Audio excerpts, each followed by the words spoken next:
আমি অন্তর্বর্তীকালীন সরকারকে উদাত্ত আহ্বান জানাতে চাই, রেজিম সরকারের বিরুদ্ধে বাংলাদেশের ছাত্র জনতার পাশাপাশি গোটা বিশ্ব জুড়ে আমাদের প্রবাসী ভাইয়েরা তারা রাজপথে নেমে এসেছিল। আন্দোলন সংগ্রাম করতে গিয়ে স্থানীয় রাষ্ট্রের আইন শৃঙ্খলা পরিপন্থী কাজ হয়ে যাওয়ায় তারা অনেকেই বন্দী জীবন যাপন করছে। কূটনৈতিক যোগাযোগের মাধ্যমে অতি দ্রুত তাদের সকলের পাশে দাঁড়িয়ে আমার সেই সকল প্রবাসী ভাইদেরকে মুক্ত করার ব্যবস্থা গ্রহণ করবেন। বৈষম্য বিরোধী আন্দোলনের প্রধান বৈশিষ্ট্য ছিল অভূতপূর্ব ঐক্য। এখানে স্কুল, কলেজ, ভার্সিটি থেকে আমার মাদ্রাসার ছাত্ররা পর্যন্ত যেভাবে টেকনাফ থেকে তেতুলিয়ায় হাতে হাত রেখে এক অভূতপূর্ব ঐক্যের মেলবন্ধন তৈরি করেছিল, পরাজিত শক্তি ঢুকে পড়ে আজকে মাদ্রাসা এবং জেনারেল শিক্ষার্থীদের মধ্যে ফাটল সৃষ্টি করবার প্রচেষ্টা চালাচ্ছে। ইসলামের পক্ষ থেকে সকল ছাত্র জনতার প্রতি আমি উদাত্ত আহ্বান জানাতে চাই, কোন ষড়যন্ত্রের মধ্যে আমরা পা দেব না, কোন ষড়যন্ত্র কানে তুলব না। আমাদের এই ঐক্যকে অটুট রাখতে হবে। আমাদের মঞ্জিল এখনো বহুদূর। আমাদের এই অর্জিত বিজয়কে মঞ্জিলে মাত্রাতে পৌঁছাতে হলে আমাদেরকে আরো বহু পথ চলতে হবে।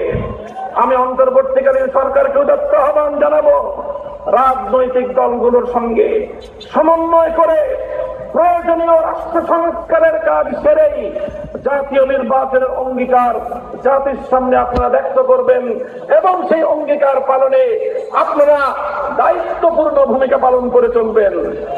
পুলিশ সহ আইন শৃঙ্খলা রক্ষাকারী বাহিনীকে দায়িত্ব গ্রহণের অনুকূল পরিস্থিতি তৈরিতে আলেম সমাজের প্রতি উদাত্ত আহ্বান জানাচ্ছি। আপনারা দেশপ্রেমিক সশস্ত্র বাহিনীর সঙ্গে কাঁধে কাঁধ মিলিয়ে থানাগুলোকে নিরাপত্তা দিন। আইন শৃঙ্খলা রক্ষাকারী বাহিনীর সাধারণ যে সকল সদস্যরা নিহত হয়েছেন, নিরপরাধ যে সকল সদস্যরা এই গণযোগে নিহত হয়েছেন, তাদের প্রতি আমি সহমর্মিতা জ্ঞাপন করছি।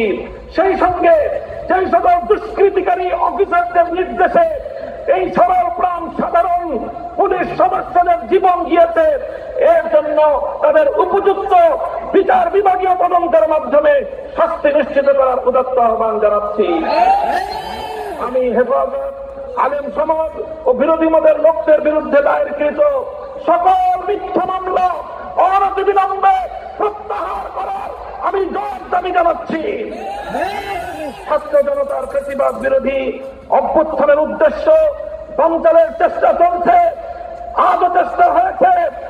আমার ছাত্র জনতাকে আমি ধন্যবাদ জানাই, যারা বিগত সরকারের সবচেয়ে বড় অত্যাচার এবং বৈষম্যের হাতিয়ার বিচার বিভাগকে কলঙ্কিত করবার সেই প্রয়াসকে তারা উৎসাহ করে দিয়েছে।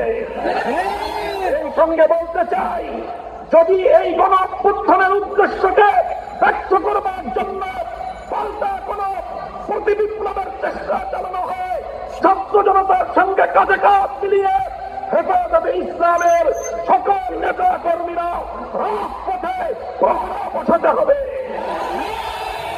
এভাবে ট্রাফিকিং ব্যবস্থার মাধ্যমে গোটা দেশের মধ্যে ছাত্র জনতা নির্বিশেষে জনগণের যেইভাবে সেবা করে যাচ্ছে স্বাগত জানাই।